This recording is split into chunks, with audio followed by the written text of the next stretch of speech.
iyo bavuga imbuto z'umwuka wera uko ari 9 bakavuga urukundo, ibyishimo, amahoro, kwihangana, kugira neza, ingeso nziza, gukiranuka, kugwa neza no kwirinda, bakavuga ngo ni imbuto z'umwuka. Mpamvu bazise imbuto z'umwuka nuko nta mupagano zigira, zibyarwa gusa n'uwabatijwe mu mwuka wera, kuko ni umwuka uzibyarira mu muntu wawuhawe. Ariko zitwa imbuto z'umwuka uko zabyawe n'umwuka. Nta mupagani ugira urukundo, nta mupagani ugira ibyishimo, nta mupagani ugira amahoro, nta mupagani ugira kwihangana, nta mupagani ugwa neza, nta mupagani ugira ingeso nziza, nta mupagani ugira neza, nta mupagani wirinda. Ntibyashoboka. Nizo mpamvu bazise imbuto z'umwuka. Igihe wahawe umwuka wera rukemera kuyoborwa nawo, nibwo wera imbuto z'umwuka. Ese umupagani ashobora gukunda? Nta mupagani wakunda. Umupagani ashobora gukunda afite impamvu, ariko atari y'Imana, kuko mu rukundo hariho ubwoko butatu. Niba ibyishimo ari imbuto y'umwuka, ni kuki tubona hari abapagani bishimye kuruta abakristo? Umupagani aranezerwa ntiyishima, umukristo arishima akananezerwa. Pasika ushakane, ese umuntu yashobora kubana n'abantu bose amahoro? Umuntu yabana n'abantu bose amahoro abishobojwe n'Imana, kuko Yesu Kristo yatandukanije amahoro. Muri Yohana ibice 12 umurongo waho wa 27 yaravuze ngo mbasigiye amahoro, amahoro yanjye ndayabahaye, amahoro yanjye murayaha, ariko ntabwo nyatanga nk'abisi. Yesu yarazi ko abisi batanga amahoro y'igihe gito, ariko sa amahoro. Nirihe tandukaniro riboneka hagati y'imbuto n'impano? Itandukaniro rishobora kuboneka hagati y'imbuto n'impano nuvuga ngo impano zija no kubapagani. Impano barazigana, nta wigana imbuto. Imbuto ni umwimerere mu gakiza, kuko nta uzigana. Ijambo ry'Imana riravuga ngo bahawe impano, Yesu nagaruka mu bwiza bwe bazaziratana, bazamusanganira bavuga ngo kuri urya munsi Yesu nagaruka bamubwira bati mwami mwami ntitwahanuraga mu izina ryawe, ntitwirukanaga abarwayi, ntitwirukanaga abadayimoni mu izina ryawe, ntitwakoraga ibitangaza mu izina ryawe, ngo nibwo nzaberurira nti sinigeze kubamenya mumva imbere mwa nkozi z'ibibimwe. Nuvuga ngo birukanaga abadayimoni ariko batazi Imana, bakoraga ibitangaza ariko batazi Imana, birukanaga abadayimoni batazi Imana, bahanuraga batazi Imana. Kubera iki? Batagiraga urukundo. Nuvuga ngo zaza kubapagana impano, ariko imbuto ziba kuba Kristo gusa. Urakoze Pastor. Ikibazo cya 7 twatandukanye dute kugira neza no kugwa neza? Itandukano ryo kugwa neza no kugira neza, kugwa neza byubatse mu muntu, ariko kugira neza biragenzura. Nukuvuga ngo iyo bavuze ngo hano hejuru, hano ku muhanda hari umuntu upfuye yishwe n'inzara, umugwa neza amwoherereza ico kumutabara, ariko ugira neza arabaza ngo aturutse he. Niryo tandukaniro. Umuntu ugira neza rero abaza makuru. Iyo uvuze ngo umuntu afite ikibazo harahiye arashonje, agiye kwicwa n'inzara, ugira neza abazi yaturuka, ugira neza abazi yakomoka, ugira neza abazi yavuka, ariko ugwa neza agira neza atanga atabajije. Ugwa neza byubatse muri we, ntabwo abaza ngo ugiye guha ninde, ntabwo abaza ngo ugiye guha twabanye. Urakoze Pastor. Ikibazo cya 9 ni iki kiranga umukiranutsi? Umukiranutsi ubundi arangwa no kwirinda ibibi. Umukiranutsi arangwa no kwirinda ibibi. Ahangaha rero kwirinda ibibi bisobanura gukiranuka. Nizo mpamvu byaje mu mbuto z'umwuka, nuko umuntu wahawe umwuka wera yirinda ibibi. Ubwo rero uwirinda ibibi arangwa no gukiranuka. Urakoze Pastor. Ikibazo cya 10 ese nirihe banga twakoresha ngo twuzuze ziriya mbuto uko ari 9? Icambere ni ukurwanya irari ry'umubiri.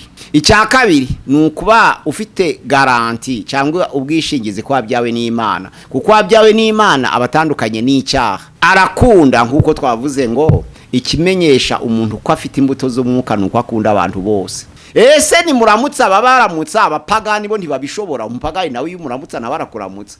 ariko aravuga ngo ahubwo mukunda abansi banyu musabira ababarenganya kugira ngo mwitwe abana ba so mu ijuru, kuko nawe yagiye kuduha umugisha igihe cyo kuvubira imvura ku by'isi avubira abapagani n'abakristo. Yagiye kumurikisha izuba rimurikira ababi n'abeza, Uwiteka Imana akabikora. None ijambo ry'Imana riravuga ngo mube mukiranuka nk'uko so mu ijuru nawe akiranuka, bisobanura ngo uwemeye kugirira abamwanga neza burya abayujuje imbuto z'umwuka. Nukuri Yesu abwira Petero ngo kera ukiri umusore warikenyezaga ukaja ushaka, ariko numara gusaza uzarambura amaboko undagukenyeze. Yesu yashaka gusobanura ko umuntu yuzuye umwuka wera atabasha kwiyobora ahubwo ategekwa nawo.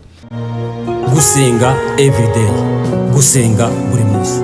Nusenga uzanesha, nunanigwa gusenga uzaneshwa. Senga. Reka gusuhuze inshuti ya Gusenga everyday, nizere kumeze neza mu bisazo muri kumwe nanje Manakize Edouard. Abaye mu Rwanda tubabwira ngo Imana ibaho umugisha kubwo guhitamo ibiganiro bya Gusenga everyday. Abaye mu Burundi tubasuje tubabwira ngo amahoro y'Imana abane namwe. Abari muri Afrika mwumva ikirundi n'ikinyarwanda n'ikinyamurenge tubabwira ngo Imana ibaho umugisha kubwo guhitamo ibiganiro byacu. Reka abantu muri Amerika tubabwira ngo Imana ibaho umugisha. Abari muri Aziya Imana ibaho umugisha.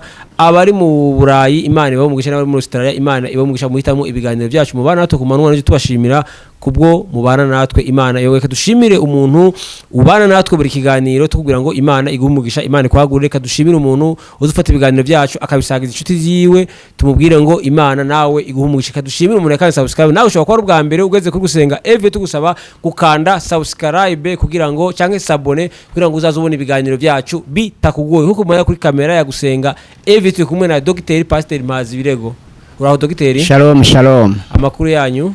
Turi bazima, Imana iracaturinze. Pastor Imana igumugisha cyane kuko cyane yacu to Gusenga buri munsi watangira usenga Imana. Mana turagushimiye, turaguhimbaje ugize neza, umwanya nuwawe, umwanya wo kwamamaza ishimwe ryawe, ko turi mu masezerano ye kuko waduhamagaye ukadukura mu mwijima ukadugeza mu muco wawe witangaza. Noneho kuzuza inshingano ikomeye wadusigiye nuko ijambo ryere tubwira ngo wahawe utware bwose mu ijuru no mu isi, uradutegeka ngo tugende duhindura amahanga yose kuba bigishwa bawe, tubabatiza mu izina rya Data twese n'Umwana n'Umwuka wera, kandi waduha isezerano ko uzabana natwe kugera ku mpera y'isi. Turi imbere kugira ngo tuyoboze ijambo ryawe, abahindutse babashe gukomezwa naryo, abatarahinduka bahindurwe naryo. Tubyambaje mu izina rya Yesu Kristo umwami wacu. Amen. Pastor, dufite ibibazo 10 tugiye kukubaza kubijanye n'imbuto z'umwuka wera. Ikibazo ca mbere ni kuki iyo bavuga imbuto z'umwuka wera uko ari 9 bakavuga urukundo, ibyishimo, amahoro, kwihangana, kugira neza, ingeso nziza, gukiranuka, kugwa neza no kwirinda, bakavuga ngo ni imbuto z'umwuka. Mpamvu bazise imbuto z'umwuka nuko nta mupagano uzigira, zibyarwa gusa n'uwabatijwe mu mwuka wera, kuko ni umwuka uzibyarira mu muntu wawuhawe. Nukuvuga ngo isezerano ry'Imana nuko twera imbuto, kandi abantu bera imbuto ubagenzura babamenyera ku mbuto zabo. Naho twubwacu ntiwabasha kumenya kugwa neza, ntiwabasha kumenya ko ufite urukundo, uretse ko wumva muri wowe wumva ukunze abantu bose. Ariko zitwa imbuto z'umwuka ko zabyawe n'umwuka. Nta mupagani ugira urukundo, nta mupagani ugira ibyishimo, nta mupagani ugira amahoro, nta mupagani ugira kwihangana, nta mupagani ugwa neza, nta mupagani ugira ingeso nziza, nta mupagani ugira neza, nta mupagani wirinda. Ntibyashoboka. Nizo mpamvu bazise imbuto z'umwuka. Igihe wahawe umwuka wera rukemera kuyoborwa nawo nibwo wera imbuto z'umwuka. Urakoze Pastor. Ikibazo cya kabiri, ese umupagani ashobora gukunda? Nta mupagani wakunda. Umupagani ashobora gukunda afite impamvu ariko atari y'Imana, kuko mu rukundo hariho ubwoko butatu. Hari urukundo rushingiye ku bavandimwe, hari urukundo rushingiye ku Mana, hari n'urukundo rushingiye ku gitsina. Abapagani rero bakoresha urushingiye ku bavandimwe bagashingira ku rushingiye ku gitsina, ariko nta rukundo rw'Imana abapagani bagira, kuko ni imbuto y'umwuka. Umupagani rero yakunda kubwo kwiyubakira izina, umupagani yakunda kubera kwiteganiriza, ariko nta mupagani wakunda kugira ngo azabone ubugingo kuko atabufite. Ariko abakristo bo batanga kugira ngo bazabone ubugingo, bakunda kugira ngo bazabone ubugingo, atari kugira ngo bazishurirwe mu isi, ahubwo bakibikira mu ijuru. urakoze pastor. Ikibazo cya gatatu, niba ibyishimo ari imbuto y'umwuka, ni kuki tubona hari abapagani bishimye kuruta abakristo? nta bapagani bishima babaho, ahubwo ibyishimo by'abapagani babyita umunezero. Usomye hariya muri Matayo 5:11 haravuga ngo nibabatuka bakababeshera ibibi byinshi, haravuga ngo muzanezerwe mwishime. Umupagani aranezerwa ntiyishima, umukristo arishima akananezerwa, kuko umunezero nuwo tubonera mu by'isi, naho ibyishimo ni imbuto y'umwuka. Umupagani rero ntabwo yabasha kwishima ariko aranezerwa. Cagiye yicaye ku kayoga ke, cagiye aganiza madamu we, aba anezerewe ariko ntiyakwishima, ko ibyishimo ari imbuto y'umwuka. Pascal ushakane, ese umuntu yashobora kubana n'abantu bose amahoro?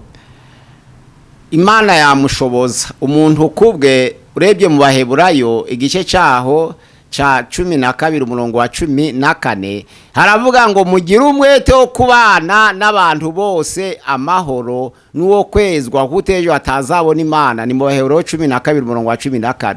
Umuntu yabana n'abantu bose amahoro abishobojwemo n'Imana. Umuntu yabana n'abantu bose amahoro abishobojwe n'Imana, kuko Yesu Kristo yatandukanije amahoro.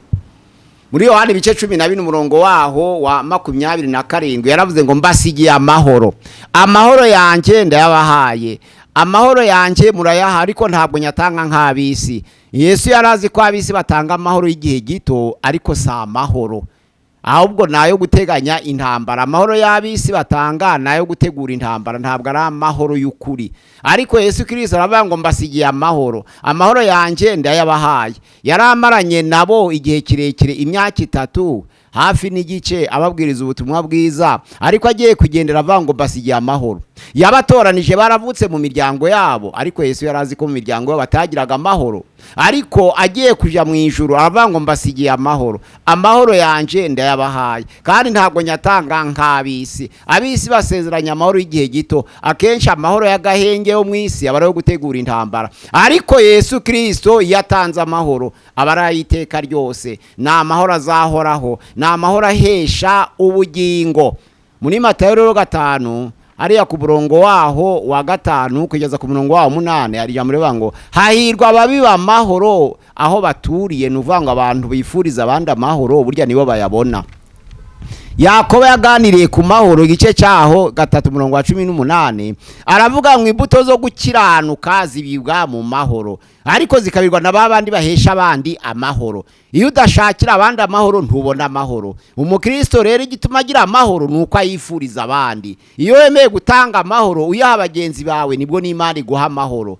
Ngiyo rya jambo risohora ngo uduharire imyenda yacu nkuko natwe twahariye abarimo imyenda yacu. Mana unkunde nkuko nkunda abandi, Mana ungire neza nkuko ngirira neza abandi, Mana unyishimire nkuko nishimira abandi, Mana umpe imbaraga nkuko nanjye nzihesha abandi. Nuko icyo ukoreye abandi Imana ikiguha.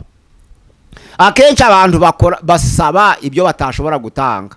Niyo umuntu asaba ijambo ry'Imana ravuga ngo icyo tuzasaba cyose twizeye tuzagihabwa, ariko rira jambo ntabwo rigenda ryonyine, ahubwo Imana ija kuguha ireba niba ikigiye kuguha wasabye wagira ubushobozi bwo kugiha abandi, ikabona kumenya ko uri umukiranutse. Ese ko ufite inzu imwe ugasaba inzu ya kabiri, uwagusaba inzu imwe ufite ebyiri wamuhimwe? Imana ibanza kugenzura niba ukusaba Imana ibyo uyisaba ubifite wabihaho abandi.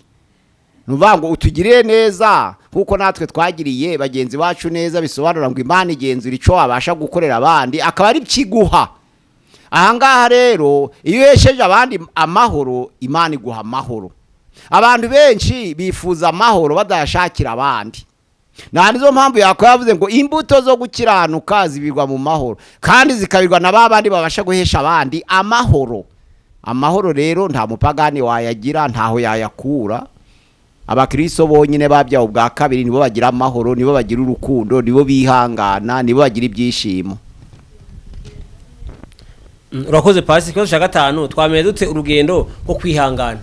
Kwihangana, urugero rwo kwihangana ni ukuvuga ngo usomye hariya muri Matayo 18 umurongo waho wa 21 hari ahantu Petero yabajije ikibazo Yesu. Bajyanye na Yesu bahura n'ibibazo byo kunyagirwa, bahura n'ibibazo byo kwicwa n'imbeho, bahura n'ibibazo byo guhura n'inzara kandi barasize byose.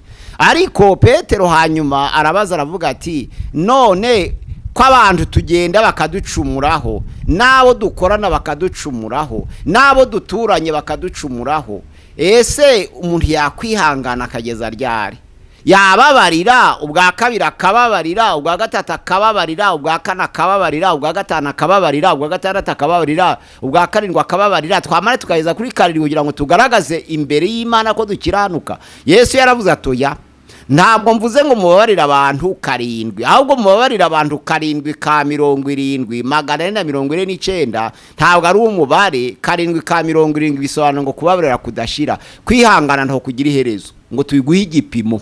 Urugero rero rwo kwihangana ni ukwihangana kugeza ku gupfa. Ijambo ry'Imana rero hariya mu Byahishwe ibice 2 ku itorero ry'Isimuruna umurongo wa 10 haravuga ngo ariko wihangana akageza ku gupfa ni uzahabwa ikamba ry'ubugingo. Turihangana tukageza ku gupfa kugira ngo tuzahabwe ikamba ry'ubugingo. Pasi Imana igumugisha. Ikibazo cya 6 ni irihe tandukaniro riboneka hagati y'imbuto n'impano? Itandukaniro rishobora kuboneka hagati y'imbuto n'impano nuvuga ngo impano zija no kubapagani. Impano barazigana, nta wigana imbuto. Imbuto ni umwimerere mu gakiza kuko nta uzigana. Ushobora kumpereza 1000 ariko nta wababazwa nuko atakwiganye. Oya. Kandi iyo umuntu agusabye hakagira ikintu cyiza kikamukura iruhande, ntabwo babazwa nuko agiye utamuhaye, kuko ubusa nugize amahirwe. Ico ni imbuto ziragora. Ariko impano ziza no kubadakirwe kandi barazigana kandi benshi barazicuruza. Impano rero impano kuvuga indimi, kuhanura, ubwenge, kumenya, gusengera abarwayi, gukora ibitangaza, hariya kwizera muri Matayo igice cya 7 umurongo wa 22 havuga ko n'abapagani bazihabwa.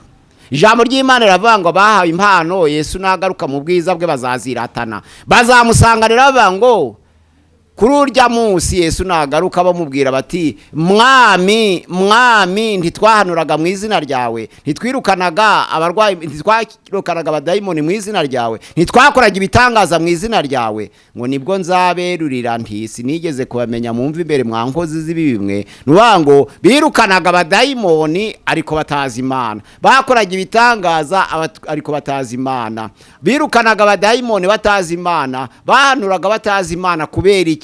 Batagiraga urukundo. Nukuvuga ngo niba ukora ibitangaza utagira urukundo biremera bigakoreka. Niba wirukana abadayimoni utagira urukundo biremera bigakoreka. Ariko kwirukana abadayimoni no gukora ibitangaza ntabwo byahesha ubugingo. Nukuvuga ngo abantu benshi birukana abadayimoni, abantu bagakora ibitangaza, abantu bagahanura mu izina rya Yesu, bya bitangaza bigasohora, ariko kuko bidahesha ubugingo biriganwa. Satani rero ntabwo aberaho kurwanya imbuto, kurwanya impano, ahubwo aberaho kurwanya imbuto. Satani ntarwanya impano, ahubwo arwanya imbuto. Nizo mpamvu abakoze ibitangaza mu izina rya Yesu bikoreka kandi batagira ubugingo. Ubwo nukuvuga ngo biratandukanye cyane. Ufite imbuto ni ufite ubugingo, ariko impano ashobora kugira ubugingo cyangwa ntabugire kandi zigakora. Uwigana byakora. Ibyakoze n'intumwa 19 umurongo wa 11 hatubwira ukuntu Imana yakoresheje amaboko ya Pawulo ibitangaza bikomeye. Ijambo ry'Imana ravuga ngo kandi Imana yakoreshaga ibitangaza amaboko ya Pawulo bigeza ku rwego babasha gukura imishumi n'ibitambara bivuye ku mubiri we, babirambika ku mubiri w'abarwayi cyangwa barimo abadayimoni bagakira.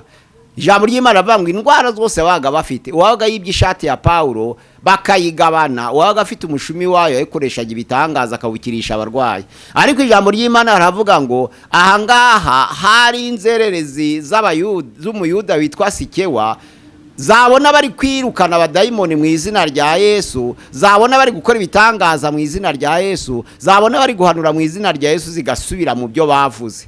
hariya ku murongo waho wa 14 aravuga ngo kugeza kwa 14 aravuga ngo ndagutegetse mu izina rya Yesu Kristo duherutse kumva Paulo avuga. Bari abahungu 7 birukana abadayimoni bari mu muntu, baramucaha bavuga ngo turagutegetse mu izina rya Yesu Kristo duherutse kumva Paulo avuga. Urimo dayimoni arabareba arababwira ati Yesu ndamuzi na Paulo nkamumenya, ariko si mwebwe muri bande mujanga muri bande. Ijambo ry'Imana riravuga ngo arimo dayimoni uwo arabasimbukira bose, abafata imyambaro arayitandagura, arabanesha arababasha, bigeze ubwo bose mu nzu barimo bavuyemo bakomeretse bavirirana, babonye bagiye guheza umwuka ahubwo bahitamo kwiruka bambaye ubusa. Ijambo ry'Imana riravuga ngo abantu baratinya, bituma ijambo ry'Imana ribona inzira ryo kwamamara mu mahanga yose, kuko abiganaga bari bamaze gukorwa n'isoni. Ariko ijambo ry'Imana riravuga ngo bari abahungu basike uko ari 7 ngo bakoraga bene ibyo igihe cyose bigana Paulo, ibitangaza bigakoreka. Si uko bafite ubugingo, ahubwo nuko Satani atarwanya impano. Ariko iyo Satani akubonyeho imbuto aragutera, arakurwanya, kuko imbuto zihesha ubugingo, nabo zigiriye zikabahesha ubugingo arakurwanya. Umuntu rero kugira ngo amenye ko afite imbuto nuko yakumva akunda abantu bose. Abandi kugira ngo bamenye ko ufite imbuto nuko barebera ku mbuto zawe, bakareba ibikorwa ukora imbere y'abantu, bakureba mu byo ukora. Hariya muri Yohana ya mbere igice ca 3 umurongo waho wa 17 kugeza kwa 18 haravuga ngo ese umuntu wagiriwe neza akagira ubutunzi bw'isi, akaba yitegereza mugenzi we ko akennye akamukingira imbabazi, ijambo ry'Imana ravuga ngo mbese urukundo rw'Imana rwaba muri we rute? Hariya kuri 18 haravuga ngo bene data mwe gukunda urumamo ku magambo gusa, ngo ahubwo mukundane mu byo mukora no mukuri. Abantu rero bamenya imbuto z'umuntu iyo yakunze, ariko akakunda mu byakora no mukuri. Aho ngaho rero abandi bakumbamenyera ku mbuto zawe. Ico gihe rero Satani arakurwanya kuko zihesha ubugingo, ariko impano Satani ntazirwanya. Niryo tandukaniro, nuvuga ngo zaza kuba pagani impano, ariko imbuto ziba kuba Kristo gusa. Urakoze Pastor. Ikibazo cya 7 twatandukanye dute kugira neza no kugwa neza? Itandukano ryo kugwa neza no kugira neza, kugwa neza byubatse mu muntu, ariko kugira neza biragenzura. Nukuvuga ngo iyo bavuze ngo hano hejuru hano ku muhanda hari umuntu upfuye yishwe n'inzara, umugwa neza amwoherereza ico kumutabara, ariko ugira neza arabaza ngo aturutse he. Niryo tandukaniro. Umuntu ugira neza rero abaza makuru. Iyo uvuze ngo umuntu afite ikibazo harahiye arashonje agiye kwicwa n'inzara, ugira neza abazi yaturuka, ugira neza abazi yakomoka, ugira neza abazi yavuka, ariko ugwa neza agira neza atanga atabajije. Niryo tandukaniro.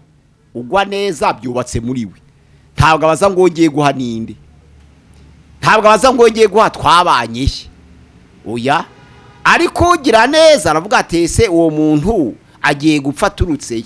Ese uwo muntu akomoka mu kihe gihugu? Yakumva ko icyo gihugu bamugiriye nabi akagabanya, yakumva ko bamugiriye neza akawongera. Wa wundi utanga kubera umuntu yaririmbye neza, nukugira neza si ukugwa neza. Umwana akaririmba mu rusengero cyangwa umuntu akaririmba mu rusengero, ukabona batangiye guhaguruka bari kumukora mu mufuka, abo nabagira neza, ntabwo ari abagwa neza. Umugwa neza ahantu utaririmbye apfa kumva ko akennye gusa nta kindi, ariko umugira neza aguhera icukoze. Biratandukanye rero, kuko umugira neza akora analize, ariko umugwa neza nta kora analize, ko byubatse muri nibwo buzima bwe, nta kundi yabigenza. Baravuga batarapfuye akaguha, ariko umugira neza bati ninde se ndapfa guhereza gusa, yakumva akuza akaguhereza kuko mwakoranye, uwo bamwita umugira neza, so umugwa neza. Urakoze Pastor. Ikibazo cya 8 ese hariho urugero rwo kwirinda? Kwirinda hari urugero rwo kwirinda. Hari usomye mu Baroma ibice 8 umurongo wa 14 haravuga ngo abayoborwa n'umwuka w'Imana bose nibo bana b'Imana. Ubundi kwirinda ntabishira ku gipimo, nta nuwashobora kwirinda atari mu mwuka wera. Umwuka wera rero iyo wemeye kuyoborwa nawe aguha igipimo, kuko ijambo ry'Imana ravuga ngo buri wese akore nk'uko urugero rw'impano yagenewe ruri, kandi hari mu byakozwe n'intumwa ibice byaho ni 2 umurongo waho wa 37 kugeza 40 haravuga ngo abo bumva ibyo ba Petero babwiriza bibacumita mu mitima, babaza Petero n'izindi umwati bagabo bene data tugire dute. Petero arababwira ati mwihane umuntu wese abatizwe mu izina rya Yesu kandi murahabwa impano y'umwuka wera, kuko isezerano rituruka ku Mana si iryanyu gusa ahubwo ni iry'abana banyu, bisobanura ngo umwuka wera nawo ni impano. Kubera umwuka wera ari impano ni utanga igipimo cyo kwirinda. Iyo ari muri wowe rero ukemera kuyoborwa nawo aguha igipimo cyo kwirinda kurikije urugero rw'impano wagenewe, ubwo bikora umwuka wera. Urakoze Pastor. Ikibazo cya 9 ni iki kiranga umukiranutsi? Umukiranutsi hari muri Yobu igice cya 2 umurongo wa 3 haravuga ngo ubwo abana b'Imana bazaga gushengerera Uwiteka, ni 2 umurongo wa 1, Satani akaza yishe hagati yawo. Hariya ku murongo wa 3 haravuga ngo Uwiteka baza Satani ati ariko amboni umukiranutsi wanje Yobu, kwari umukiranutsi wirinda ibibi ndetse ko yakomeje gukiranuka nubwo wanteye kumugirira nabi. Umukiranutsi ubundi arangwa no kwirinda ibibi, umukiranutsi arangwa no kwirinda ibibi. Ahangaha rero kwirinda ibibi bisobanura gukiranuka, nizo mpamvu byaje mu mbuto z'umwuka, nuko umuntu wahawe umwuka wera yirinda ibibi. Ubwo rero uwirinda ibibi arangwa no gukiranuka, kandi ijambo ry'Imana riravuga ngo imbuto zo gukiranuka zibigwa mu mahoro. Umukiranutsi arangwa no guhesha abantu bose amahoro, ni binaragerekeranye ni imbuto z'umwuka. Kandi hariya mu Bagalatiya 5 umurongo wa 22 baravuga ngo dore imbuto y'umwuka ni urukundo, ni ibyishimo, ni amahoro, ni ukwihangana, ni ukugira neza, ni ingeso nziza, ni ugukiranuka no kwirinda no kugwa neza. Ijambo ry'Imana rivuga ngo ikimeze gityo nta tegeko rigihana. Ahangaha rero gukiranuka nacyo ni imbuto y'umwuka, ariko umuntu uhesha abandi amahoro arakiranuka. Umuntu wirinda wirinda ibibi arakiranuka. Hari muri Yakoreri igice cya mbere umurongo wa 19 kugeza kuri 20 harabanga ikiranga gukiranuka. Haravuga ngo mwirinde kurakara bene data, mwirinde gufata umwanzuro mwarakaye. Niba umuntu yagukomerekeje wirinde gufata umwanzuro, kuko uburakari budasoza gukiranuka. Urumva ko umukiranutsi yirinda no kurakara buri kanya. Urakoze Pastor. Ikibazo cya 10 ese nirihe banga twakoresha ngo twuzuze ziriya mbuto uko ari 9?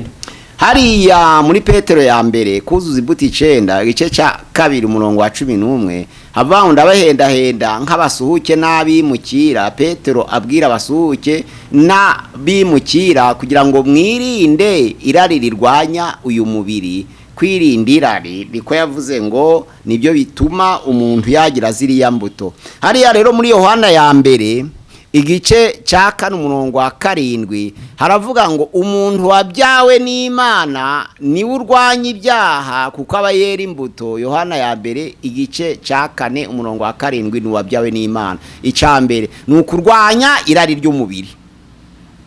Icya kabiri ni ukuba ufite garanti cyangwa ubwishingizi ko wabyawe n'Imana, kuko wabyawe n'Imana abatandukanye n'icyaha.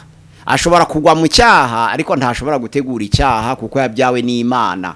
Noneho imbuto z'umwuka azuzuza iyo afashe umwete wo kurwanya irari ry'umubiri kandi agatanga ubuhamya ko yabyawe n'Imana. Icyo gihe rero imbuto zose zimuzaho. Arakunda nk'uko twavuze ngo ikimenyesha umuntu ko afite imbuto z'umwuka nuko akunda abantu bose.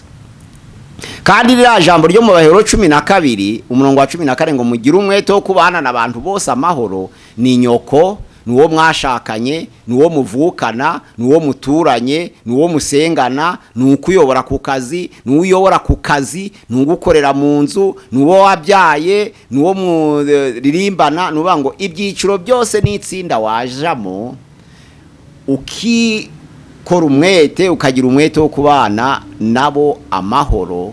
Icyo gihe rero n'imbuto zo mwuka wumva ukunze abantu bose utakurikije abakugiriye neza.